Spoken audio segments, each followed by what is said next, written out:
সম্মানিত দর্শকবৃন্দ, 15,000 টাকা টিকিটে ময়মনসিংহ জেলার গফরগাঁও উপজেলার শিলাসী এমডি ফিশারি সোহাগ ভাইয়ের পুকুরে ইসাক চাচার বড়শিতে দারুণ সাইজের মাছ ধরা পড়েছে। মাছ হিট করেই দারুণভাবে খেলছেন, আপ্রাণ চেষ্টা করে যাচ্ছেন। মাছ হিট করেই মাচা থেকে নেমে ফাঁকা জায়গায় চলে আসছে।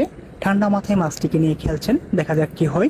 আপনারা শেষ পর্যন্ত ইসাক চাচার খেলাটি উপভোগ করতে থাকুন।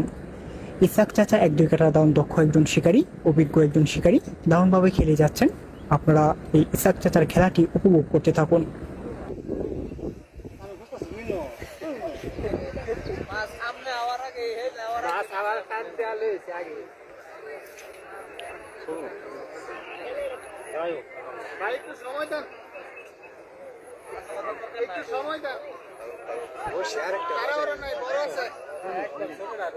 বড় আছে 3 কেজি 4 কেজি